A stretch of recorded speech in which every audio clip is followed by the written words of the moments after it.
घने जंगलों में अकेला अपनी मस्ती में चला जा रहा था।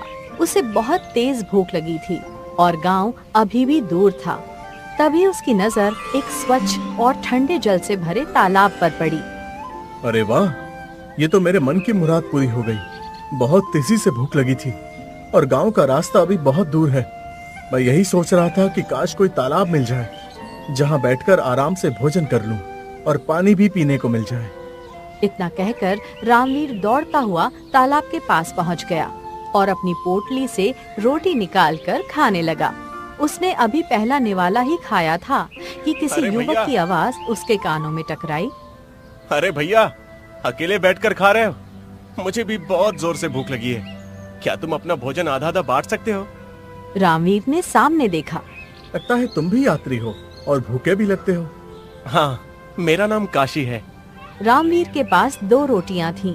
वो एक रोटी काशी को देते हुए बोला, मेरी माँ कहा करती थी कि बांट के खाने से भोजन बड़ा ही स्वादिष्ट हो जाता है और बांटने वाले की किस्मत में और भी बढ़त आती है। तुम्हारी माँ तो बहुत अच्छे विचार की है। काश मेरे भी माता पिता जीवित होते तो मुझे भी ऐसी ही बातें सीखने को मिलती। क्या तुम्हारे माता पिता नहीं है और तुम आसपास के भी नहीं लगते? कौन हो तुम और कहां से आए हो? भैया, अनाथ हूँ। गांव गांव राज्य राज्य भटकता हूँ। जिस गांव में काम मिल जाता है वही गांव मेरा हो जाता है। जैसे कि अब तुम मिल गए, तुमने मुझे अपना आधा भोजन दे दिया। अगर तुम मुझे अपने घर भी ले जाओगे तो मैं तुम्हारा छोटा भाई भी बन जाऊंगा। बड़े ही मजाकी और मस्खरे किस्म के हो तुम। चलो, तुम्हें अपने घर ले जाऊंगा।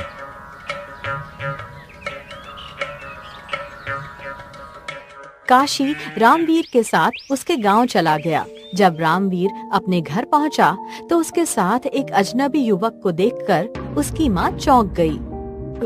बेटा, ये कौन है? रामवीर सारी घटना अपनी माँ को बताते हुए बोला, माँ, ये अनाथ है। जंगल में तालाब के पास मिला। भूखा था तो मैंने इसे रोटी दी और अब अपने साथ ले आया।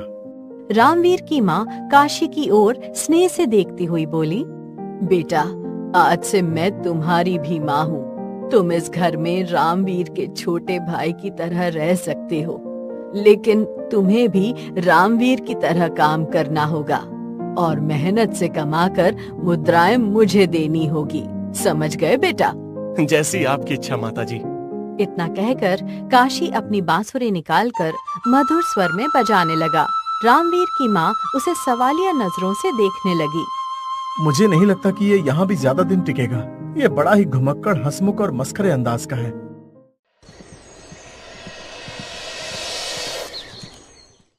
अगले दिन रामवीर काशी से बोला, काशी, तुझे क्या क्या काम आता है? मेरी गांव में बहुत जान पहचान है। तुझे किसी अच्छे काम पर लगवा दूंगा। भैया, मैं तो हर काम कर लेता हूँ। मैं मिठाई भी बना लेता हूँ और मैं लोहार की दुकान पर भी काम कर चुका हूँ। अरे, ये तो बहुत अच्छी बात है। चल, मैं तुझे अपने गांव के बिट्टू हलवाई के यहाँ पर काम पर लगवा देता हूँ।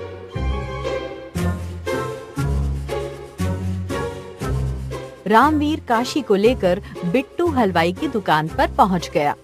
अरे भैया, ये कौन है? ये मेरा मित्र है, दूसरे राज्य में रहता है। इसका नाम काशी है। ये मिठाई बहुत अच्छी बनाता है। तुम्हारी दुकान पर काम करना चाहता है। ठीक है, इसको यहाँ छोड़ जाओ। रामवीर काशी को वहीं छोड़कर घर चला गया। क्या तुझे सारी मिठाइयाँ बनाना आता है?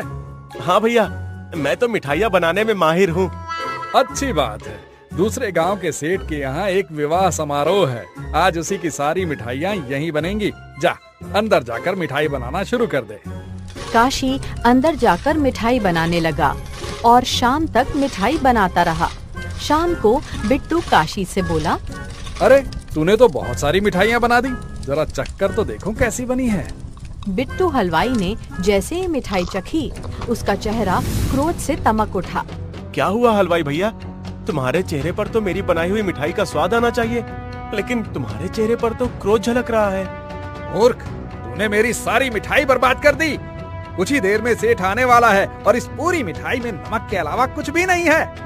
क्षमा करना बिट्टू हलवाई, लगता है मैंने गुड़ की जगह नमक मिला दिया। ये सुनकर बिट्टू हलवाई काशी को मारने दौड़ पड़ा। काशी अपनी जान बचाकर सीधा रामवीर के घर भाग आया। काशी को डरा हुआ देखकर रामवीर और उसकी माँ चौंक गए। तभी वहाँ बिट्टू हलवाई भी गुस्से में आ पहुँचा। क्या हुआ बिट्टू हलवाई? इसने मेरी पूरी मिठाई बर्बाद कर दी। कह रहा था हर मिठाई बनाना जानता है। मैंने तुम पर भरोसा करके इसे सारी मिठाई बनाने को दी, और इस कमबख्त ने मिठाई में गुड़ की जगह नमक मिला दिया। बिट्टू भैया माफ कर दो। इसकी तरफ से मैं आपसे माफी मांगती हूँ। माफी मांगने से कुछ नहीं होगा। इसने जितना नुकसान किया है उसका पूरा हर्जाना चाहिए मुझे। ठीक है, मुझे कुछ समय की मोहलत दो, मैं तुम्हारे नुकसान की भरपाई कर दूंगा। बिट्टू हलवाई वहाँ से चला गया। तुमने तो मेरा नुकसान कर दिया काशी। क्षमा कर दो मेरे दोस्त, ये केवल मेरी लापरवाही की वजह से हुआ। मुझे इसकी आंखों में सच्चाई नजर आती है। ठीक है, तुमने कहा था कि तुम एक लोहार की दुकान पर भी काम कर चुके हो, तो मैं तुम्हें एक लोहार की दुकान पर ले जाऊंगा। तुम्हें अब वही काम करके बिट्टू हलवाई का सारा कर्जा चुकाना है। मुझे मंजूर है। अगले दिन रामवीर काशी को लेकर छुट्टन लोहार की दुकान पर पहुंच गया। रामवीर के साथ एक अनजाने युवक को देख छुट्टन लोहार चौंक पड़ा। अरे ओ रामवीर, ये तेरे साथ नया लौंडा कौन है? ये तो गांव का नहीं लगता। ये मेरा दोस्त है काशी। ये लोहार का काम करना चाहता है और इससे काम आता भी है, और आपसे कुशल लोहार तो पूरे गांव में कोई नहीं है। छुट्टन लोहार उस समय एक नाल को हथौड़े से ठीक कर रहा था। वो नाल को पकड़कर और काशी की ओर देखकर बोला, अभी पता लग जाएगा कि तू कितना कुशल है। ये हथौड़ा उठा और इसे नाल पर मार। मैं तो आंख बंद करके भी सही दिशा में हथौड़े का प्रहार कर सकता हूँ। इतना कहकर काशी ने पूरी ताकत से प्रहार किया, मगर हथौड़ा नाल पर नहीं बल्कि लोहार के हाथ पर जा लगा। हाय! अरे रामवीर, किसे उठा लाया है तू यहाँ? इसने तो मेरे हाथों का सत्यानाश करके रख दिया। ये देखकर रामवीर सन्न रह गया। तू तो कह रहा था कि तुझे लोहार का काम आता है, इसका मतलब तू किसी काम का नहीं है। तभी वहाँ बिट्टू हलवाई भी आ पहुँचा। क्या हुआ छुट्टन लोहार? छुट्टन लोहार दर्द से कराहते हुए सारी घटना बताने लगा।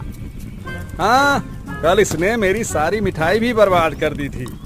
तुम खामोश रह गए हो भैया, लेकिन मैं खामोश नहीं रहूंगा। मैं तो इसको पकड़कर महाराज आदित्य के पास घसीटता हुआ ले जाऊंगा, वही न्याय मांगूंगा। अब रामवीर बहुत गिड़गिड़ाया, पर छुट्टन लोहार और बिट्टू हलवाई नहीं माने। वो काशी को पकड़कर राजमहल ले गए। राजा आदित्य सिंहासन पर विराजमान था। महाराज, इसने जानबूझकर मुझ पर हथौड़ा मारा है और इसने मेरी मिठाई भी बर्बाद कर दी। हाँ रामवीर, ये तुम्हारा मित्र है? रामवीर गुस्से से काशी की ओर देखकर बोला, सच बताओ महाराज, मैं इसे 2 दिन पहले तक जानता भी नहीं था। ये जंगल में मिला था, तरस खाकर मैं इसे अपने घर ले आया। राजा आदित्य काशी की ओर देखकर बोला, इसका मतलब तुम झूठे हो। क्या पता तुम चोर हो, डाकू हो या कोई लुटेरे। तुम्हारी जगह यहाँ नहीं, कारागार में है। महाराज, सच मानिए, मुझे हर काम आता है, बस मुझसे गलती हो गई। नहीं, तुम्हारी शक्ल देखकर ही लगता है कि तुम्हें कोई काम नहीं आता। वैसे भी इन दिनों मुझे अपने राज्य की चिंता अधिक हो रही है और मुझे नींद तक नहीं आ रही है। महाराज, मैं बांसुरी बहुत अच्छी तरह से बजा सकता हूँ और एक ऐसी धुन जानता हूँ जिसे सुनकर आपको बहुत अच्छी नींद आ जाएगी। ठीक है, बजाओ बांसुरी। अगर मुझे नींद की झपकी नहीं आई तो फिर तुम्हारा क्या अंजाम होगा, ये बताने की जरूरत नहीं। काशी ने तुरंत अपनी जेब से बांसुरी निकाली और सुर में धुन बजाने लगा। राजा आदित्य को धुन सुनते ही आनंद भरी नींद आने लगी। अचानक उसके चेहरे पर मुस्कुराहट आ गई। तुम दोनों का जो नुकसान हुआ है ना, उसकी भरपाई हो जाएगी। फिर राजा रामवीर की ओर देखकर बोला, तुम जा सकते हो। आज ये हमारे महल में रहेगा। जब तक मुझे नींद नहीं आएगी तब तक ये बांसुरी बजाएगा। एक राजा को अच्छी नींद की बहुत आवश्यकता होती है। तीनों वहाँ से चुपचाप चले गए। रात का तीसरा पहर बीत चुका था। राजकक्ष में राजा आदित्य करवटें बदलते हुए बेचैनी से लेटा हुआ था। नींद उनसे कोसों दूर थी। दासी, दासी! क्या हुआ महाराज, आपको कुछ चाहिए? जाओ जाकर उस बांसुरी वाले को बुला कर लाओ, हमें नींद नहीं आ रही है। कुछ ही देर में काशी बांसुरी लेकर कक्ष में खड़ा था। जैसे ही काशी ने बांसुरी बजानी शुरू की, राजा आदित्य की आंखें धीरे धीरे बंद होने लगीं और वो गहरी नींद में सो गया। नींद में ही राजा आदित्य ने खुद को एक अत्यंत सुंदर झील के किनारे खड़ा पाया। ये मैं कहाँ आ गया? मैं तो अपने कक्ष में सो रहा था। लगता है कोई सपना है ये।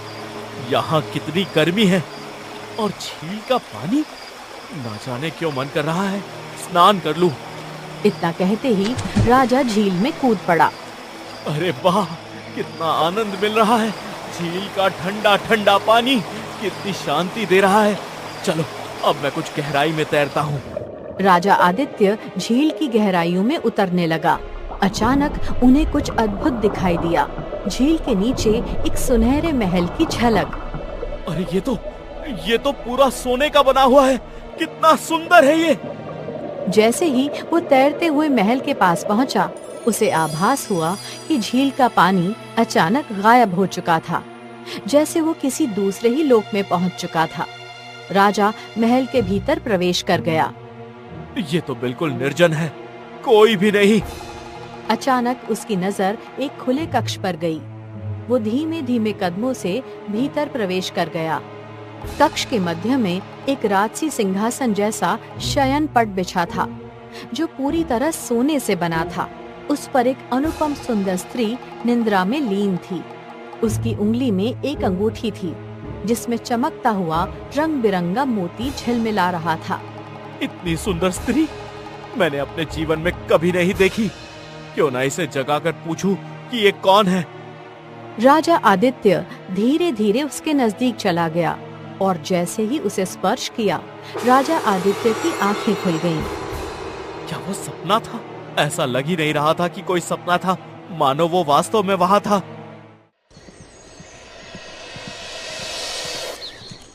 सारा दिन राजा उसी रहस्यमयी सुंदर स्त्री के विषय में सोचता रहा। शाम होते ही वो पुनः करवटें बदलने लगा और उसे फिर नींद नहीं आई। दासी, जाकर काशी को बुलाओ। काशी दोबारा आ पहुंचा और बांसुरी बजाने लगा। राजा फिर से नींद में डूब गया। सोते ही राजा आदित्य को फिर से वही सपना दिखाई देने लगा। सब कुछ वैसा ही, वही झील, वही महल, वही स्त्री। लेकिन जैसे ही राजा आदित्य ने स्त्री को जगाने का प्रयास किया, उसकी आंखें फिर से खुल गईं। इस बार राजा ने देखा कि काशी चुपचाप उसके कक्ष में हाथ में बांसुरी लिए खड़ा था। अरे, तुम अब तक यही हो? महाराज, आज रात आप सो तो रहे थे, लेकिन करवटें बदलते रहे। मुझे डर था कि कहीं आप उठकर मुझे फिर से ना बुलवा लें, इसलिए मैं गया ही नहीं। वैसे तो मैं ये बात किसी को बताता नहीं हूँ, पर उस सुंदर स्त्री का दृश्य मेरी आंखों से हट ही नहीं रहा है। कौन सी स्त्री महाराज? राजा आदित्य काशी को अपने सपने की पूरी घटना बताते हुए बोला।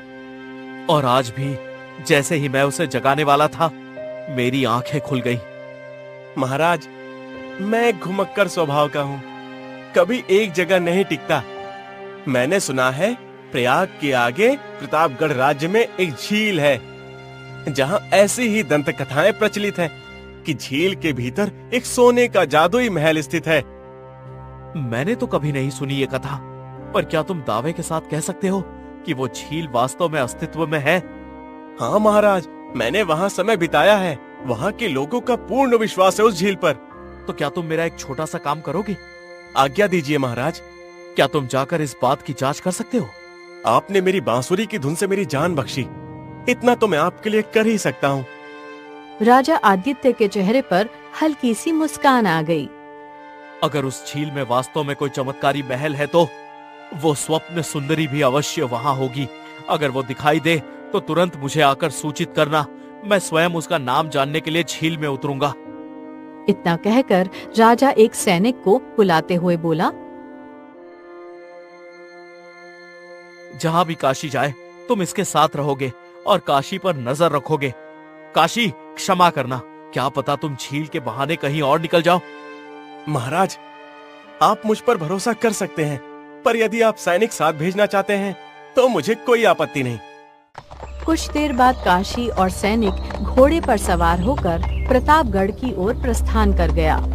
प्रतापगढ़ की सीमा पर पहुंचते ही सैनिक ने काशी से बोला, क्या तुम वास्तव में सच बोल रहे हो? क्या झील के अंदर कोई जादुई महल हो सकता है? मैंने केवल दंत कथाएं सुनी है, अब इसमें कितनी सच्चाई है ये तो झील के अंदर जाकर ही पता लगेगा। मैं तो केवल महाराज की सहायता करना चाहता हूँ। कुछ घंटों बाद वो दोनों प्रतापगढ़ के घने जंगलों में खड़े हुए थे। उनके सामने एक सुंदर सी झील थी। काशी ने बिना देर किए झील में छलांग लगा दी।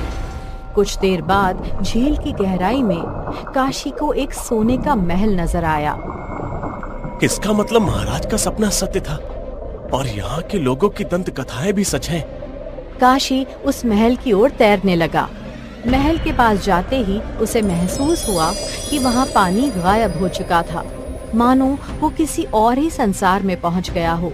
काशी ने महल के अंदर प्रवेश किया। तभी उसके कानों में एक मधुर आवाज गूंजी।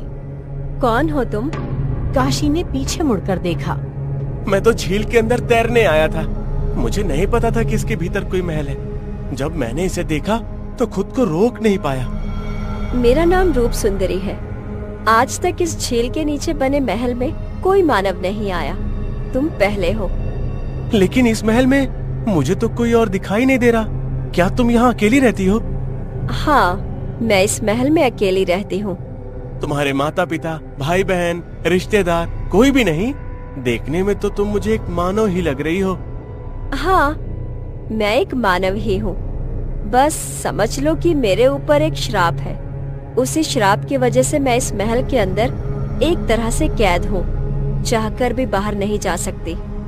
तो फिर मुझे बताओ, वो तुम्हारे ऊपर कैसा श्राप है? ये मैं तुम्हें नहीं बता सकती। ये मैं केवल उसी को बता सकती हूँ जो ये सब जाने बिना मुझसे विवाह करे और मेरा पति बने। और तुम श्राप से मुक्त कैसे हो सकती हो? श्राप से मुक्ति का मार्ग भी मैं चाहकर भी किसी और को नहीं बता सकती, केवल अपने होने वाले पति को ही बता सकती हूँ। इतने वर्षों के बाद कोई मानव यहाँ आया है, ये मेरे लिए किसी चमत्कार से कम नहीं है, वरना मुझे लगता था कि मेरा सारा जीवन ऐसे ही कट जाएगा। काशी महल से जाने लगा। क्या तुम कुछ दिन महल में नहीं रुक सकते? चिंता मत कीजिए, मेरे जाने के बाद एक और मनुष्य यहाँ अवश्य आएगा जो आपके प्रेम में पागल हो चुका है। इतना कहकर काशी वहाँ से चला गया और झील के बाहर आ गया। सैनिक उसका इंतजार कर रहा था।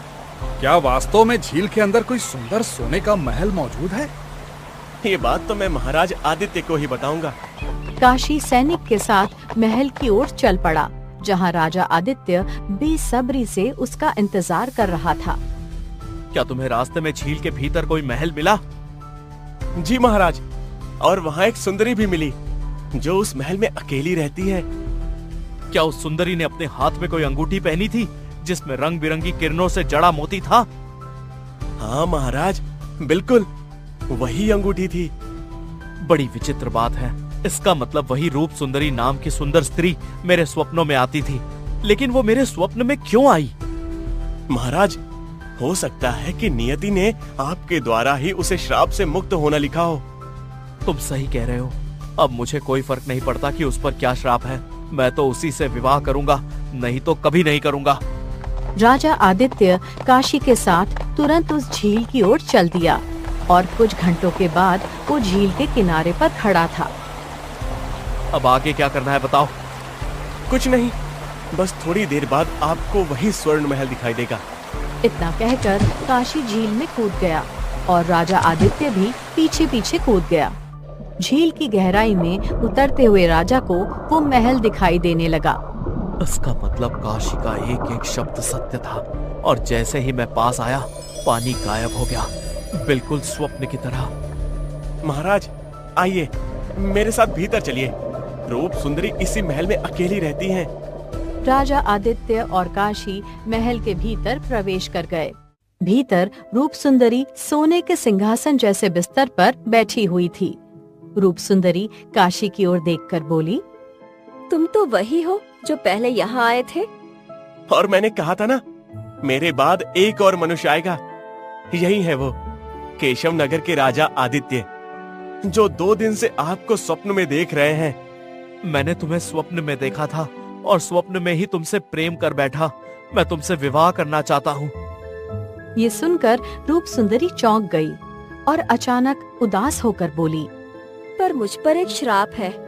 मुझे कोई फर्क नहीं पड़ता कि तुम्हारे ऊपर कौन सा श्राप है, मैं बस तुमसे विवाह करना चाहता हूँ। इतना कहकर राजा आदित्य ने अपने हाथ से सिंदूर उठाया और रूप सुंदरी की मांग में भर दिया। अब तो तुम मेरी पत्नी हो और मैं तुम्हारा पति। अब तो तुम मुझे बता सकती हो ना कि तुम्हारे ऊपर क्या श्राप है। आपने तो मुझे श्राप से मुक्त कर दिया है। मैं कुछ समझा नहीं। अब मैं आपको सच बताऊंगी।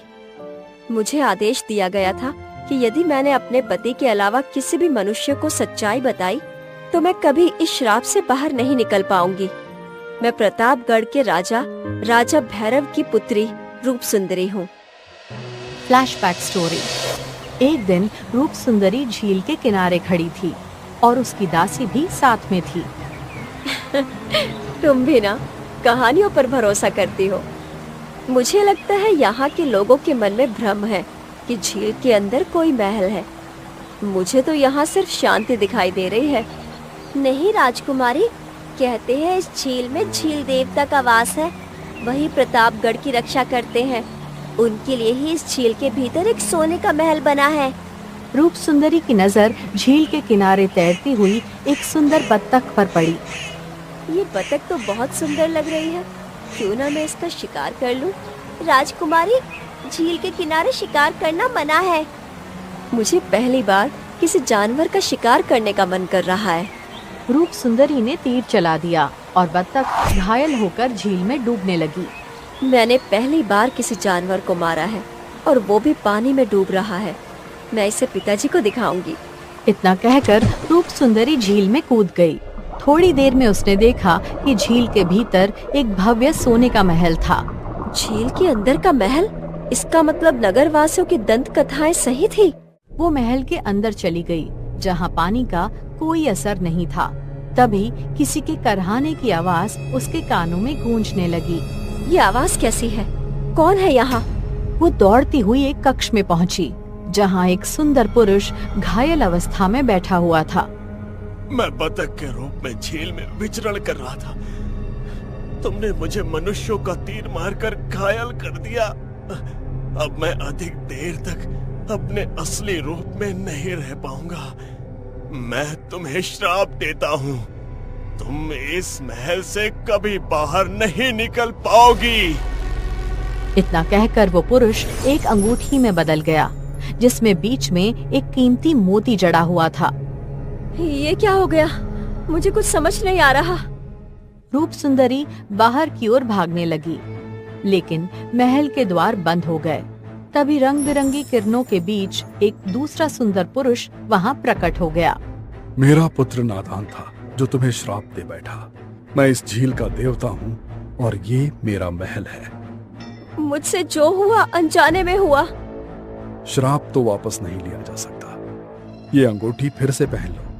भविष्य में यदि कोई मनुष्य इस झील में आए और तुम्हारे श्राप को जाने बिना केवल तुम्हारी सुंदरता से मुग्ध होकर तुमसे विवाह कर ले, तो तुम इस श्राप से मुक्त हो सकोगी और मेरा पुत्र अपने असली रूप में लौट सकेगा। लेकिन याद रखना, विवाह से पहले अगर तुम किसी को इस श्राप के बारे में बता दोगी तो फिर कभी इस महल से बाहर नहीं जा पाओगी। और यदि कोई मनुष्य तुम्हारे श्राप को जाने बगैर तुमसे विवाह कर ले, तब तुम इस अंगूठी को अपनी उंगली से निकालकर महल की सोने की दीवार को स्पर्श करा देना। मेरा पुत्र मुक्त हो जाएगा और तुम भी। इतना कहकर झील देवता वहाँ से गायब हो गया। तो फिर तुम्हें इस विचित्र अंगूठी को तुरंत महल की दीवार पर स्पर्श कर देना चाहिए, ताकि झील देवता को भी मुक्ति मिल जाए और वो अपने असली रूप में लौट आए। हाँ, अब समय आ गया है। रूप सुंदरी अंगूठी को उतारकर महल की दीवार से स्पर्श करने ही वाली थी कि तभी काशी बिजली की गति से आया और उसके हाथ से अंगूठी छीन ली। काशी, ये क्या कर रहे हो? रुको, तुम ये क्या कर रहे हो? लेकिन काशी हंसने लगा। मूर्ख राजा, इसी अंगूठी को पाने के लिए ही तो मैंने ये पूरा खेल रचा था। क्या मतलब है तुम्हारा? मेरा नाम काशी नहीं है और ना ही मैं कोई साधारण युवक हूँ। मैं प्रतापगढ़ का प्रसिद्ध जादूगर काल भैरव हूँ। मैं सदियों से इस झील की देवता के पुत्र की बलि चाहता था, लेकिन उसे कभी पकड़ नहीं सका। जब मैंने देखा कि रूप सुंदरी ने उसे घायल किया और वो खुद श्रापवश अंगूठी बन गया, तभी मुझे अवसर दिखा। मैं जानता था ये अंगूठी ही उसकी आत्मा है। मैंने काशी का रूप लिया। पहले रामवीर को मूर्ख बनाया, मिठाई खराब की, लोहार पर हमला करवाया। मुझे पता था कि वो मुझे राजा के पास जरूर ले जाएंगे। और फिर मैंने अपनी बांसुरी की धुन से राजा आदित्य को तुम्हारा सपना दिखाया, ताकि वो तुम्हारी सुंदरता पर मोहित होकर तुम्हें ढूंढे और फिर तुम्हें श्राप से मुक्त करे। राजा स्तब्ध खड़ा था, पर तभी जादूगर एक और रूप में परिवर्तित हो गया।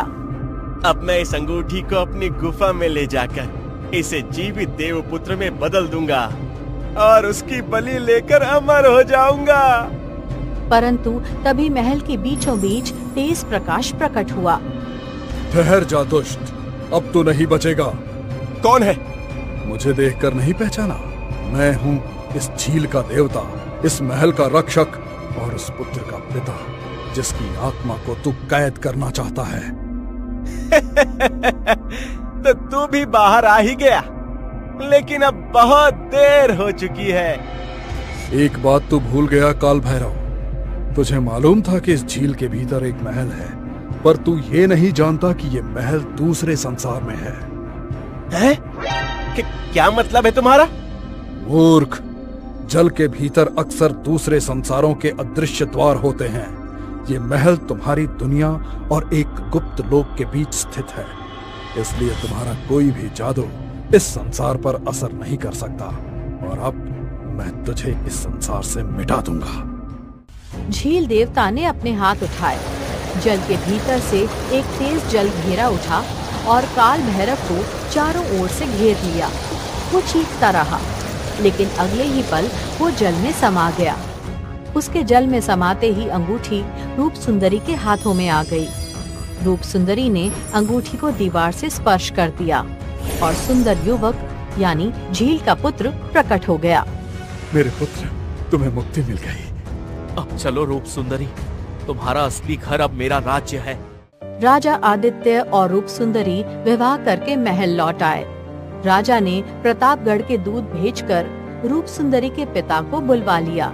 एक पिता ने अपनी खोई हुई बेटी को पाया और एक रानी ने अपना अभिशाप खो दिया।